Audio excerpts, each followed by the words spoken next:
Warahmatullahi wabarakatuh. Bismillahirrahmanirrahim. Alhamdulillahi rabbil alamin. Wassalatu wassalamu ala asyrafil anbiya wal mursalin Sayyidina Muhammadin wa ala alihi wa sahbihi ajma'in. Amma ba'du, ibu bapak, para jamaah Masjid An-Nur yang dimuliakan oleh Allah. Saya berdoa semoga puasa ibadah kita ini menjadi perantara, menjadi wasilah nanti di surga kita bersama-sama. Ibu bapak, para jemaah yang berbahagia, di dalam sejarah Islam itu pernah terjadi peristiwa besar, peristiwa yang sangat luar biasa, peristiwa fenomenal terjadi di bulan suci Ramadan.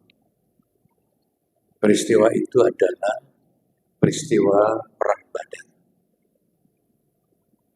Saking dahsyatnya Perang Badar, saking fenomenalnya Perang Badar, oleh Allah diabadikan di dalam Al-Quran. Perang Badar ini menjadi tetengernya turunnya Al-Quran. Kata Allah dalam Al-Quran, "Wa ma anzalna ala abdina yaumal furqan yaumal taqal jama'an."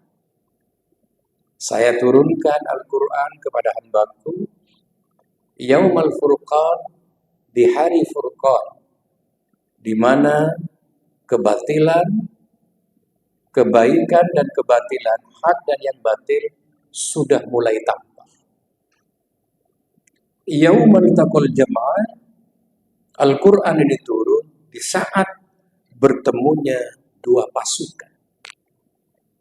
Dua pasukan ini yang dimaksud adalah di Perang Badar. Pasukan kaum muslimin dan pasukan kaum musyrikin. Saya katakan dahsyat karena dalam peperangan ini tidak imbang. Kaum muslimin pasukannya cuma 313, 313. Kaum musyrikin pasukannya lebih dari 1000. Jadi kalau berhadapan 1:3. Secara logika tidak mungkin menang. Tidak mungkin menang. 1:3. Tetapi di Perang Badar ini, Islam mencapai kemenangan yang luar biasa. Orang kafir dipermalukan oleh Islam. Tidak hanya itu, Allah memberikan kemuliaan kepada kaum muslimin karena setelah Perang Badar ini, Islam tidak dipandang sebelah mata lagi dan perkembangan Islam terus semakin pesat pasca Badar. Ibu bapak, saudara-saudara sekalian yang saya hormati, paling tidak ada dua faktor yang mendominasi menangnya Perang Badar. Yang paling dominan adalah faktor doa. Kalau tidak ada doa, sulit untuk menang. Kenapa doa ini penting? Karena dikatakan oleh Rasulullah, la yaruddul qada illa du'a. Yang bisa menolak takdir itu hanya doa. Yang bisa mengubah takdir itu hanya doa. Oleh karena itu jangan meremehkan doa. Sampai Rasulullah itu sempat khawatir ketika Perang Badar. Ini kalau sampai Islam ini mengalami kekalahan, terus Islam baru bangkit, terus kalah, apa yang terjadi? Sehingga Nabi itu mengangkat tangannya, sambil bergetar tangannya, setengah memaksa Allah. Doa Nabi itu setengah mempreser Allah. Apa kata Nabi dalam doanya yang terkenal? Ya Allah, kalau Badar ini Islam kalah, Saya khawatir tidak ada lagi orang yang menyembah. Maksa ini Rasulullah. Ya. Apa pada akhirnya, saudara-saudara sekalian, Allah menyikapi, Allah terima doanya, Allah kemudian mengirim para malaikat untuk memporak-porandakan pasukan kafir. Saudara-saudara sekalian, di sini pentingnya doa. Hanya kita jangan meremehkan doa. Ad-du'a mukhul ibadah. Doa itu inti daripada ibadah. Jadi kalau kita beribadah, tidak doa, itu tidak sempurna. Ad-du'a silahul mu'min. Doa itu pedangnya orang mukmin. Hanya Allah itu tidak suka kepada orang yang tidak pernah doa. Karena orang yang tidak pernah doa itu apa bisa tidak butuh Allah seakan-akan, begitu ya. Seakan-akan sejajarkan dirinya dengan Allah. Tetapi kalau kita ini berdoa kepada Allah, berarti kita memposisikan diri kita sebagai hamba Allah. Hamba yang lemah tanpa kekuatan dari Allah. Hamba yang miskin tanpa kekayaan dari Allah. Hamba yang tidak berdaya tanpa kekuasaan dari Allah. Tidak berdaya kita. Beberapa hari lagi yang lalu Surabaya digoyang gempa sedikit saja. Kita tidak ada apa-apanya. Apalagi digoyang seperti hari kiamat. Yauma yakunun nasu kal farashil mabthuth. Manusia itu nanti di hari kiamat seperti anai-anai yang bertebaran. Wa takunul jibalu kal ihnil manfush. Dan gunung seperti kapas yang dihampur-hampurkan. Masya Allah. Ibu bapak, saudara-saudara sekalian, di sini pentingnya doa. Kemudian doa yang mana yang cepat diterima oleh Allah? Doa yang mustajabah. Pertama, doanya pemimpin yang adil. Yang kedua, doanya orang yang terzalimi. Hati-hati, jangan sering menyakiti orang. Karena kalau orang yang disakiti berdoa, itu akan mudah dikabulkan oleh Allah Subhanahu wa Ta'ala. Yang ketiga, doanya orang tua kepada anak. Makanya hati-hati kalau berdoa untuk anak. Doakan yang baik-baik. Kalau ada anak nakal sedikit saja, jangan mudah keluar dari mulut kita kata-kata yang tidak baik. Karena itu mustajab. Doakan anaknya dengan doa yang baik. Meskipun anak kita kadang-kadang menjengkelkan, jangan sampai dijaga, jangan sampai keluar dari mulut kita kata-kata yang tidak baik kepada anak. Jangan-jangan cepat dikabulkan oleh Allah Subhanahu wa Ta'ala. Yang tidak kalah pentingnya lagi, doa yang cepat diterima oleh Allah adalah doanya orang yang sedang berpuasa di bulan suci Ramadan sampai dia berbuka. Ibu bapak, saudara-saudara sekalian yang saya hormati, Allah berfirman, Allah sudah janji, ud'uni astajib lakum. Berdoalah kamu, niscaya aku terima doa. Hanya persoalannya ini. Jadi kadang-kadang doa kita pasti diterima, hanya kapan diterimanya.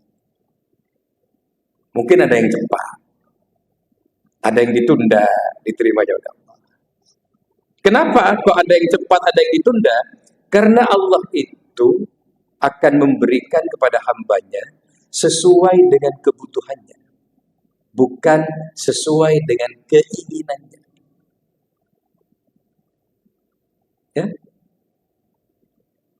Anak SMP berprestasi, rapotnya bagus, minta hadiah kepada orang tuanya, belikan motor saya. Pasti orang tuanya tidak akan ngasih motor. Sepeda ontel. Kamu masih kecil. Nanti setelah tamat SMA, saya kasih motor. Allah kalau kita berdoa belum diterima, jangan ngambek.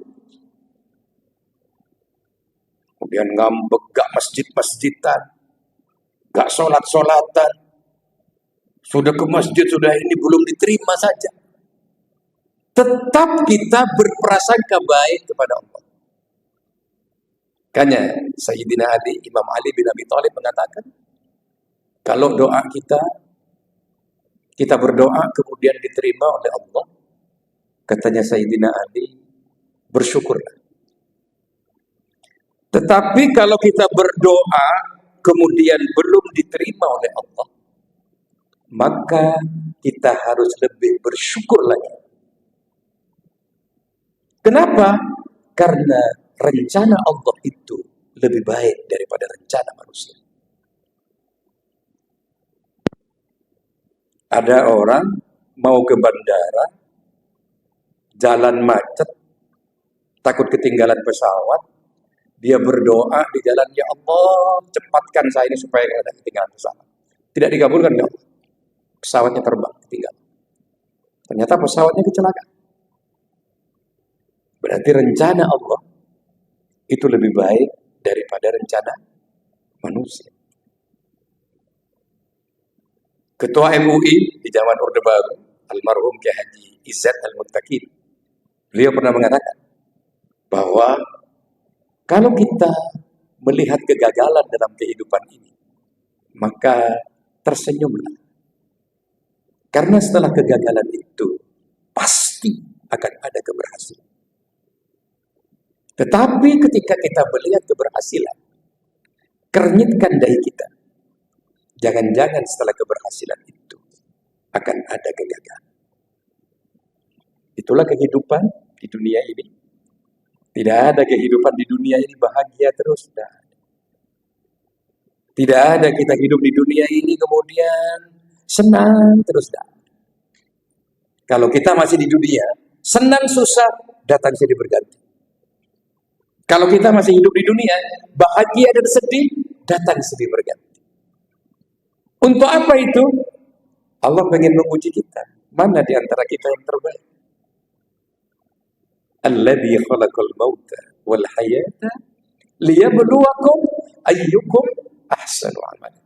Allah itu menciptakan kematian, kehidupan untuk menguji kita. Siapa di antara kita yang terbaik? Ahasiban nas ayyutraku ayyaqulu amanna wa hum la yuftanun. Apakah manusia mengira setelah dia mengaku beriman kepada Allah kemudian tidak diuji oleh Allah? Pasti diuji oleh Allah. Hanya bagi orang yang beriman, ketika diuji, ujian dia jadikan sebagai perantara untuk lebih dewasa, perantara untuk lebih cerdas, perantara untuk lebih matang di dalam mengambil sebuah keputusan.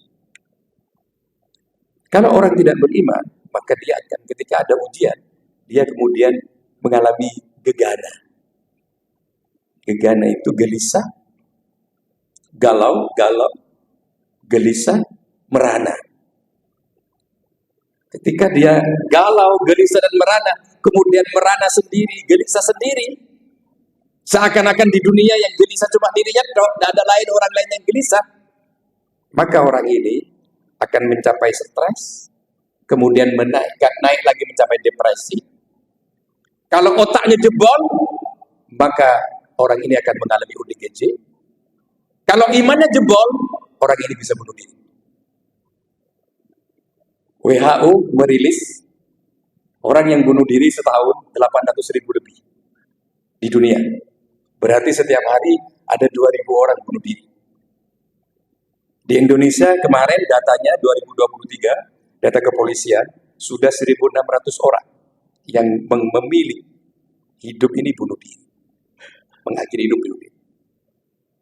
Bahkan di medsos kemarin, beberapa bulan yang lalu, ditemukan orang yang mengalami ODGJ. Ternyata setelah diteliti, orang yang mengalami ODGJ ini bukan orang sembarangan. Orang pintar, anak pintar, alumni ITB. Tidak lama setelah itu, anak mahasiswi kedokteran di UNER. ditemukan meninggal di dalam mobilnya yang diduga juga melakukan bunuh diri. Makanya orang yang beriman ketika menghadapi persoalan-persoalan berat, orang yang beriman itu akan mengelola persoalan ini dengan baik, akan mengelola ujian ini dengan baik, agar dia lebih cerdas lagi menghadapi.